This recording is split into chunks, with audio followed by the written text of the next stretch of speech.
وہ بچہ بھی کہتا ہے میں کہاں سے کھاؤں گا. حضرت ابراہیم علیہ السلام تو چند مہینے کا بچہ چھوڑ آئے تو کہاں سے روٹی کھائی حضرت اسماعیل نے؟ کہاں سے کھائی ان کی اماں نے روٹی؟ بھوکے مر جاتے ہیں یہ سارے. میں بڑی ذمہ داری سے کہا کرتا ہوں کہ جتنی خوبصورت روٹی اللہ کریم دین کے خادموں کو عطا کرتا ہے شاید کسی اور کے نصیب ہوتی ہو، لیکن ہم لوگ توجہ ہی نہیں کر رہے. ہمارا ذوق ہی نہیں بن رہا. ہم یہ محنت ہی نہیں کر رہے کہ قوم کو مستند علماء کی ضرورت ہے. علاقوں کے علاقے خالی ہیں، ادھر ہمارا مزاج ہی نہیں بن رہا، توجہ ہی نہیں دین کی خاطر. اور پھر چلے بچے تو بعد کی بات ہے نا، جو ابھی خود جوان ہے وہ بھی یہ دعا. ایک صاحب مجھے کہنے لگے میں دعا مانگ رہا ہوں اللہ مجھے بیٹا دے تو میں اسے دین پہ لگاؤں گا. تو میں نے کہا آپ بھی بوڑھے نہیں ہوئے، آپ خود ہی لگ جائیں. بیٹا تو ابھی آئے گا تو لگے گا نا. تو آپ تو اس وقت ہے تو آپ تو پہلے لگے نا صاحب. 2 گھنٹے تو نکال کے آئے، دین سیکھنے کو کافی ہے. آپ اتنی لمبی سوچ رہے ہیں کہ بچہ آئے گا تو بڑا ہوگا تو وہ جائے گا تو دیکھی جائے گی. ابھی تو آپ ہیں تو آپ تو آؤ. حضرت ابراہیم نے بچہ وہاں چھوڑا. یہاں سے جو عمرہ کرنے لوگ جاتے ہیں نا، جو حج کرنے جاتے ہیں، ان کو پتا ہے کہ وہاں دنیا کی ہر نعمت ملتی ہے، پھر بھی ڈبل ٹرپل پیسے لوگ جیبوں میں ڈال کے جاتے ہیں. حضرت ابراہیم جب وہاں لے کے گئے تو کوئی انسان نہیں تھا، پانی کا قطرہ نہیں تھا. 2 کلو کھجوریں، ایک مشکیزہ. بیوی کو تھمایا. ہمارے گھر میں ہزاروں چیزیں پڑی ہیں لیکن وہ جو توکل ہے نا وہ ختم ہو گیا ہے. اللہ دے گا، حلال حلال پہ قناعت کرے، جائز جائز پہ بھروسہ کرے، رب کریم عطا کرنے والا ہے. وہ مزاج ختم ہو گیا. حضرت سیدنا ابراہیم علیہ السلام 2 کلو کھجوریں، ایک مشکیزہ پانی کا دے کر کے اور وہاں بٹھایا آپ نے اپنے بچے کو اور اپنی زوجہ جناب ہاجرہ کو، اور بٹھا کر کے یہ واپس پلٹنے لگے تو حضرت ہاجرہ سلام اللہ علیہ نے آواز دی، کہا ابراہیم کس کے سہارے پہ چھوڑ کے جا رہے ہیں؟ جہاں آب زمزم کا کنواں ہے نا، جو لوگ گئے ہیں جنہوں نے صفا مروہ کی صحیح کی ہے، صفا مروہ سے باہر نکلے نا، سرکار کی ولادت کا مقام ہے، اس جگہ پہ آب زمزم کا کنواں تھا. وہاں حضرت سیدنا ہاجرہ کو بٹھایا. کوئی چیز نہیں، کوئی درخت نہیں، کوئی کھیت نہیں، کوئی پانی نہیں، کوئی کنواں نہیں. وہاں بٹھایا اور بٹھا کر کے نکلنے لگے تو جناب ہاجرہ فرمانے لگی ابراہیم کس کے سہارے پہ چھوڑ کے جا رہے ہو؟ کہنے لگی اللہ کے سہارے پہ. تو پاک باز بی بی نے ایک لفظ پوچھا، کہا ابراہیم یہ میرے رب کا حکم ہے؟ یہ میرے بس جن کا عقیدہ توحید مضبوط ہو ان کے لیے ایک جملہ کافی ہوتا ہے، یہ میرے اللہ کا حکم ہے؟ تو جناب ابراہیم علیہ السلام فرمانے لگے ہاجرہ ہاں رب کا حکم ہے. جب یہ لفظ کہے تو چاہیے تھا نا حضرت ابراہیم تسلی دیتے، تو بی بی صاحبہ تسلی دینے لگی. عرض کرنے لگی ابراہیم اگر اللہ کا حکم ہے تو پھر آپ ہماری فکر نہ کرنا. اگر یہ رب کا حکم ہے تو پھر ہماری فکر نہ کرنا. جس رب نے ہمیں یہاں تک پہنچایا ہے وہ ہمیں کبھی بھی ضائع نہیں فرمائے گا، پھر فکر نہ کرنا. حضرت ابراہیم آ گئے. بات آپ نے سنی ہوئی ہے، اشارہ کرنا مقصود ہے.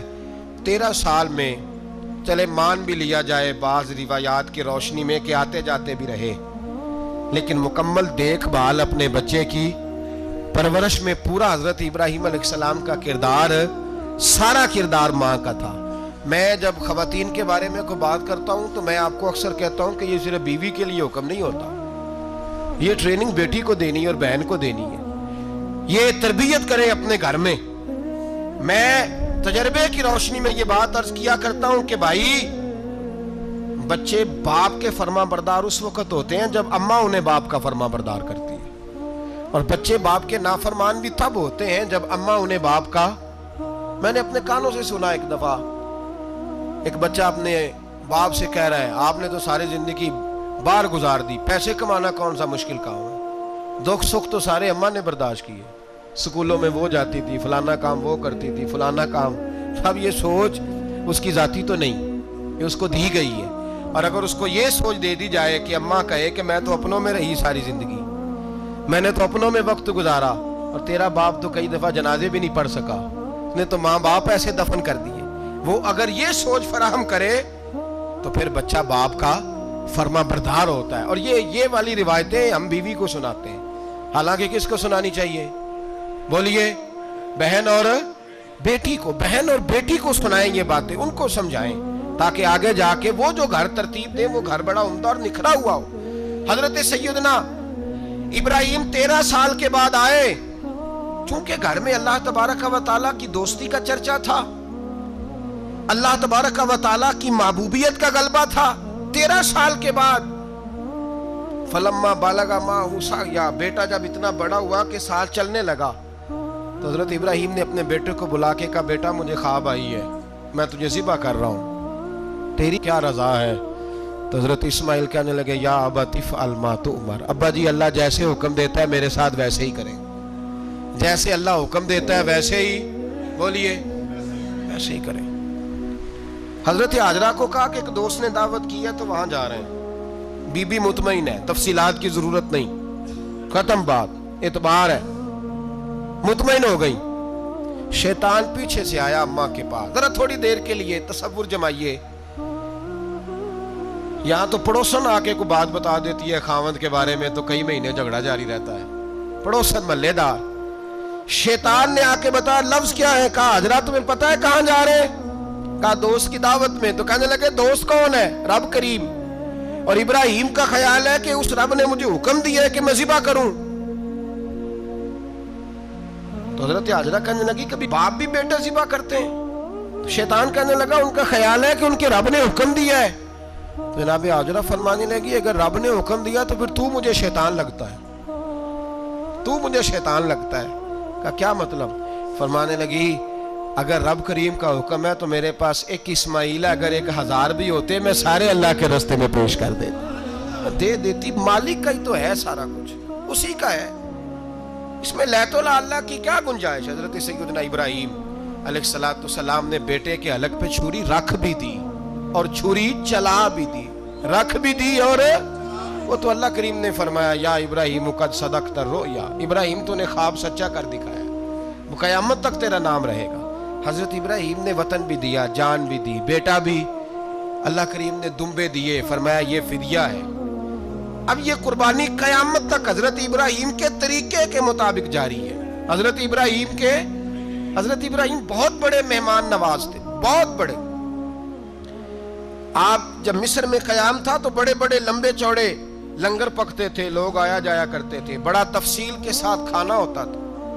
مہمان نوازی آپ کی خاص صفت مبارکہ ہے، ہمارے ہاں بھی مہمان نوازی ہوتی ہے امیروں کی، بلکہ اب تو مہمان نوازی اس طرح کی ہے کہ کل تیری میرے پاس دعوت ہے اور پرسوں میری تیرے پاس ہے، وہی امیروں میں وہ چکر رہتا ہے، پارٹیاں دوست ایک دوسرے کو ڈالتے ہیں، تیری طرف پارٹی تیری طرف، اور اسی انداز میں اب یہ عید آئے گی نا ٹکا پارٹیاں ہوں گی جگہ جگہ، اور لوگ سوال پوچھتے